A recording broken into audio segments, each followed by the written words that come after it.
I was given the drag coefficient equation. So the equation is stated here. So it's asking what is the drag coefficient of the aircraft in the Airbus A318 with the given information.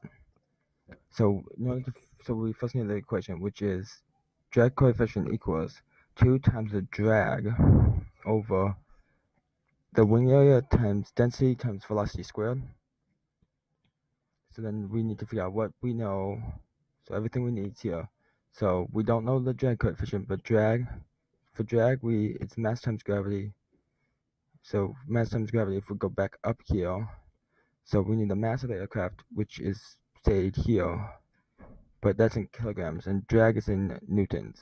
So get that, we take the mass of the aircraft times gravity, which is 9.81. Since we're working in metric, it's going to be 9.81 equals, so this is what we get for newtons now. Yeah, this is what we get if I can figure out what's going on with that. Oh, there we go. So wing area, which is given to us in the problem, and right here. So it's as simple as in just taking it and plugging it in.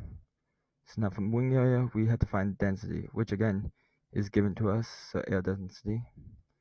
Let's use a different color here. Oh, let's use a light blue. I want to stick with the same color. So wing density right here. So now velocity is a different one. If we go back up here, we have velocity is given in. So here's the velocity, but it's given in meters per second. The equation needs it to be in kilometers per hour. So how do we do this? Well, we put in what we know. So then the unit conversion is, here's the unit conversion. So what happens is that meters will cancel out if I can figure out where my pen went. Oh, there it is up there. Okay. So meters cancel out here. And there's 60 seconds and 1 minute. So, which is nice because then in this case, hit the pen.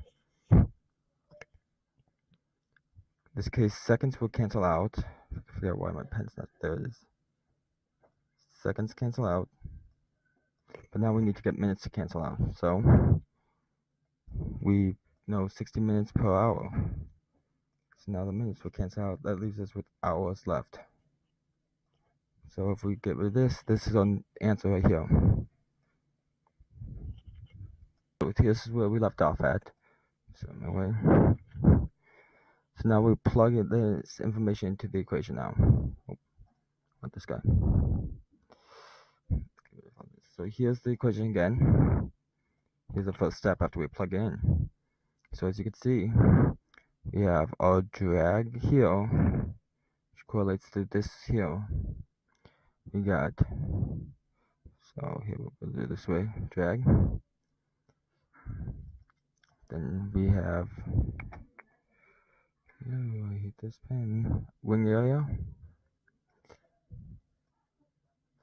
Here, which then is right here. So from wing area, then we have to have pressure, density. So here we go. Density is plugged into our equation. Then finally we have the velocity. So that's the first step, is just plugging in all this information. So the second step is we're gonna solve in steps. What we're gonna do is we're gonna solve the top portion here first, and then we're gonna cut this in half down here. So we're gonna solve this as 1, and we're gonna solve this as 1. So we'll get 3 answers now. Okay. So as you can see, the top area has been solved.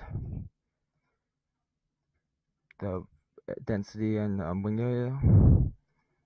And then we did this one all by itself because of it's squared.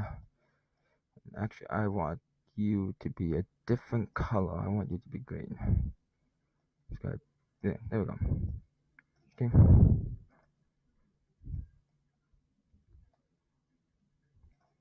So it doesn't seem too bad.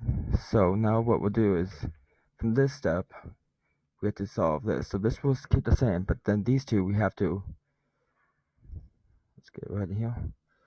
We have to solve these two together now. So this is what we get when we solve those two together. As you can see, this stayed the same, but this has changed now. So we're going to now wrote the U in blue now down here. So this has changed to match up with this now. So after we divided that, so now we got to finish the last division, which is pretty simple. It's just solving. And you want to make sure you have the right significant figures, which I equated it to be. Let me see here my notes. I have 3 figures, so it should be, your answer will get you 3 figures. So 1, 2, 3, 3 figures. So the drag coefficient for this aircraft is 0.021.